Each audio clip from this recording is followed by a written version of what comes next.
What's up, guys? Today we are talking about a Western that went through more behind-the-scenes disasters than any superhero franchise. Directors quitting. Actors walking out. A production so cursed that it became legendary. But somehow, against all odds, the movie survived. And it is not your grandpa's cowboy shootout. Jane Got a Gun starring Natalie Portman is about the most terrifying thing a human being can face, having to trust the one person you destroyed in order to save the one person you love.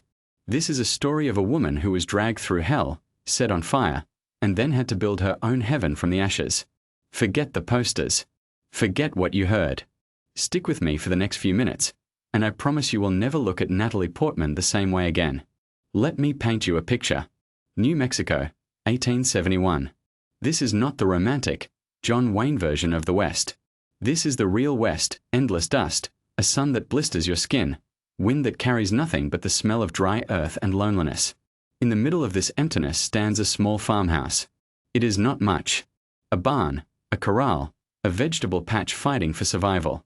And inside that house lives our protagonist, Jane Hammond. Jane is played by Natalie Portman, but forget everything you have seen her do before.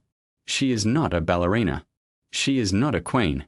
She is a woman with hollow cheeks, dark circles under her eyes, and the slow, heavy movements of someone who has been beaten down by life more times than she can count.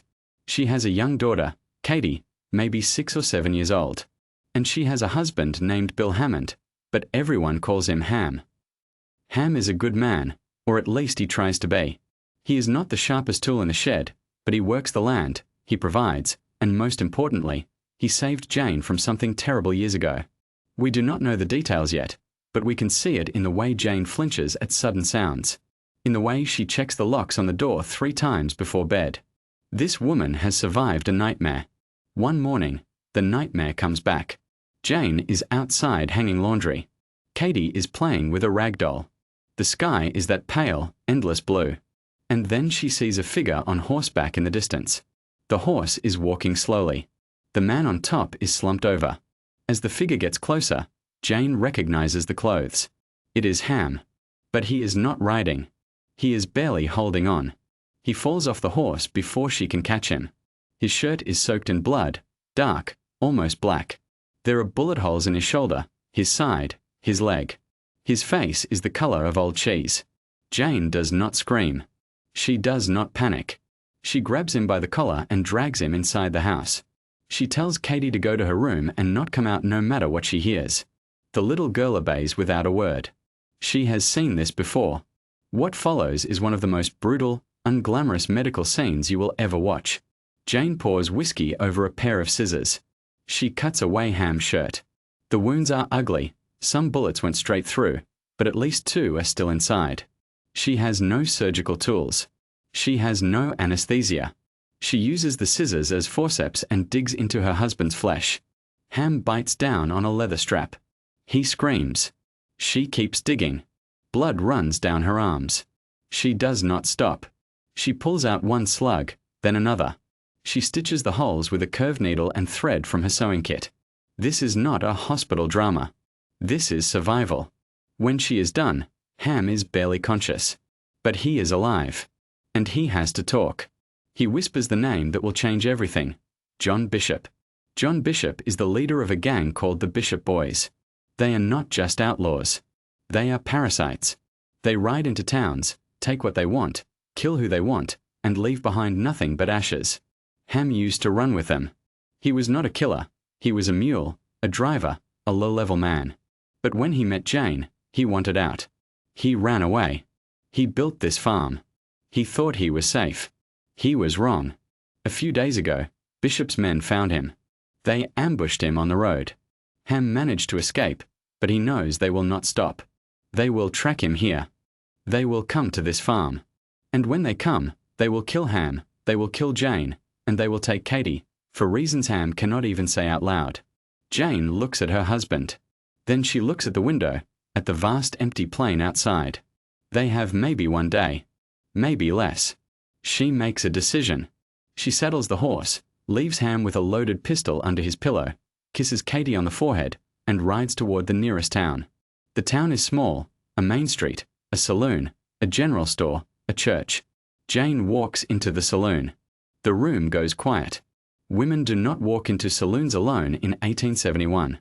She asks if anyone will help her fight the Bishop boys. The bartender looks away. A cowboy at the table spits on the floor. The sheriff, if you can call him that, tells her to go home and pray. No one wants to die. No one wants to cross John Bishop. Jane leaves. She stands in the street, dust swirling around her boots. She has one last name on her list. One man. The only man who might be crazy enough to help. The only man she swore never to see again. Dan Frost. Dan Frost lives on the edge of nowhere, a shack made of scrap wood and rusted tin. He drinks. A lot. He has not shaved in weeks. His eyes are the eyes of a dead man who forgot to stop breathing. When Jane knocks on his door, he takes a long time to answer. When he sees her, his face does not change.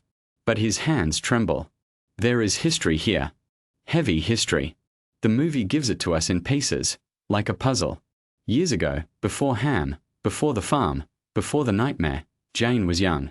She was in love with Dan. They were engaged. Dan was a good man, a decent man. He worked hard. He built things with his hands. They were going to get married, buy a piece of land, have children. But then the Civil War came. Dan felt it was his duty to fight.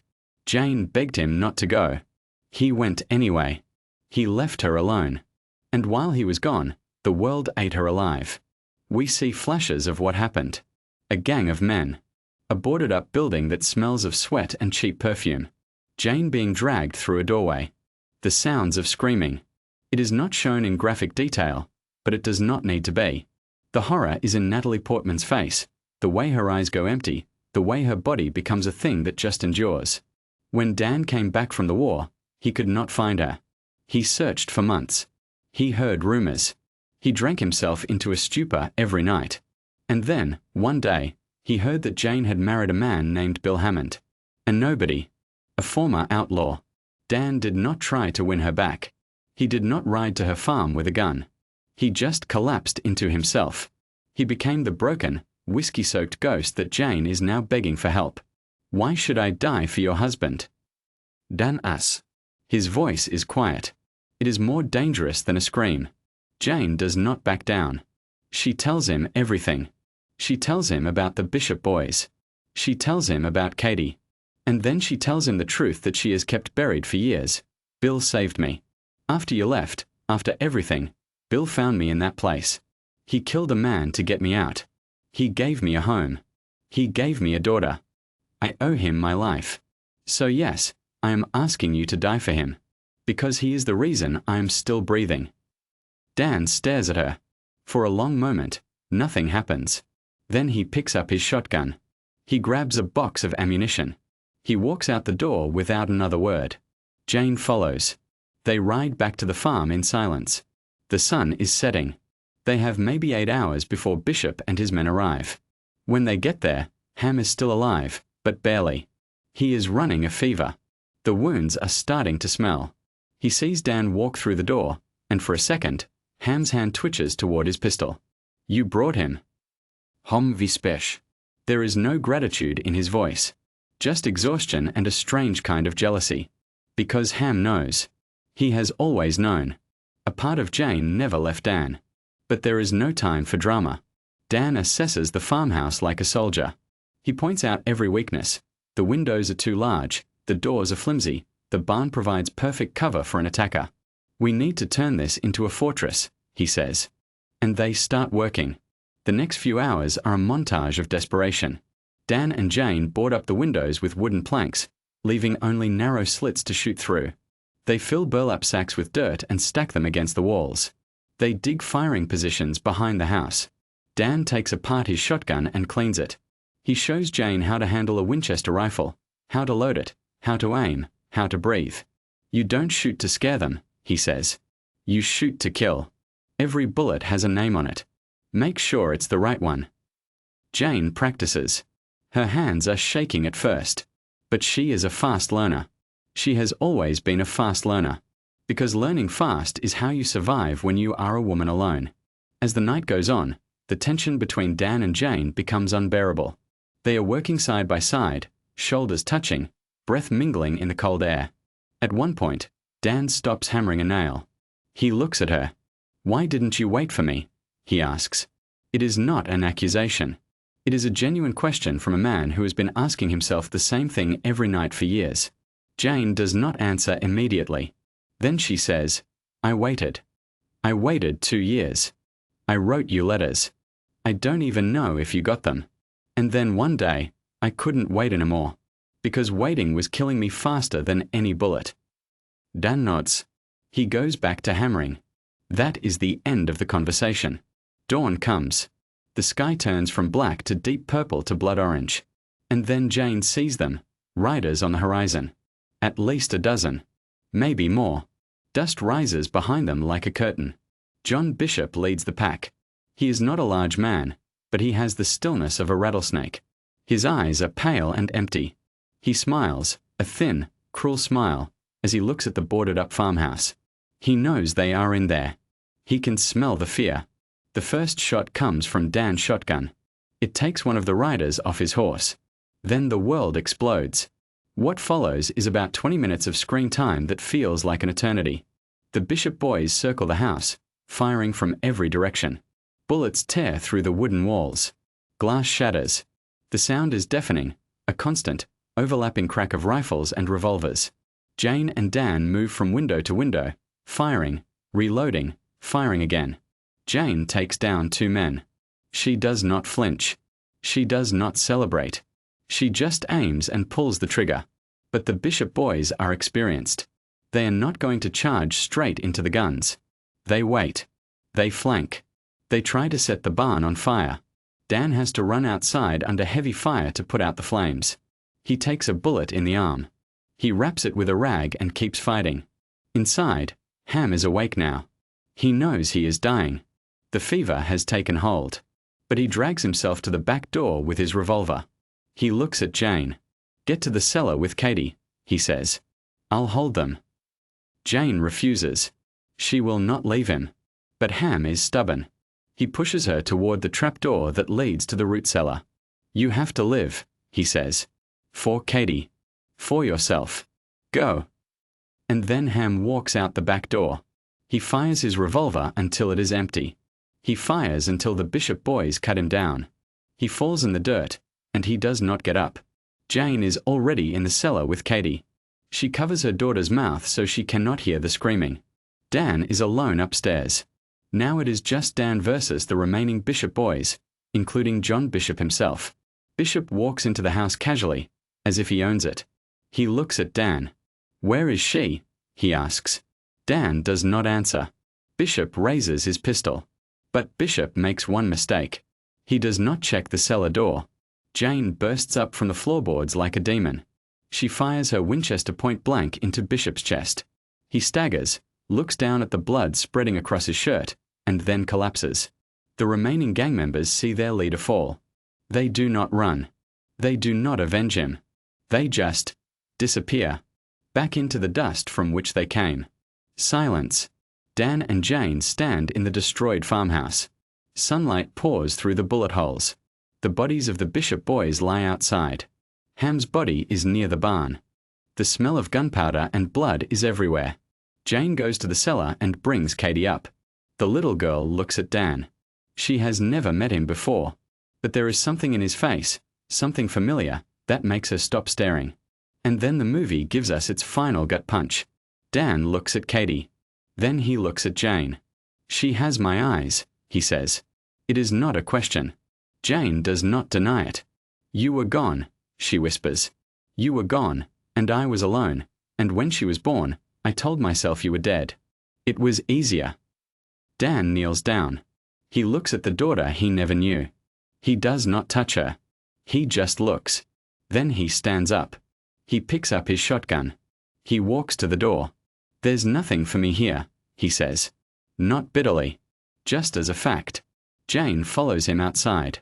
"You could stay," she says. "We could." "No," Dan interrupts. "I've been looking for death in that bottle for years. Today I didn't find it. That means I have a purpose somewhere else. But it's not here. It's not with you." He hands her the shotgun. "Keep it. You're going to need it again someday. You're a fighter, Jane, you always were. And then he walks away, toward the rising sun, toward a future that does not include her. Jane watches him go. She does not cry. She has no tears left. She goes back inside, closes the broken door, and sits down next to Katie. The camera pulls back. We see the ruined farmhouse, the bodies, the blood-soaked dirt. And we hear Jane's voice, very quiet, speaking to her daughter. We are going to be okay. We are going to be okay. The message, Jane Got a Gun, is not a feel-good movie. It is not a revenge fantasy. It is a story about survival, the ugly, exhausting, never-ending work of staying alive when everything wants you dead. Jane does not become a superhero. She does not ride off into the sunset. She stays in her broken house on her broken land, holding her daughter, because that is what survivors do. They keep going. Natalie Portman gives the performance of her career here. Watch her eyes. Watch how she moves from terrified to determined to utterly empty. That is not acting. That is inhabiting a wound. So here is my question for you in the comments. Did Jane owe Dan the truth about his daughter? Or was she right to let him believe he had no family? This is not an easy answer. That is why this movie stays with you. If you made it this far, hit that like button. Subscribe if you want more deep dives into movies that Hollywood forgot. And I will see you in the next video, where we talk about why The Homesman is even darker than this. Peace.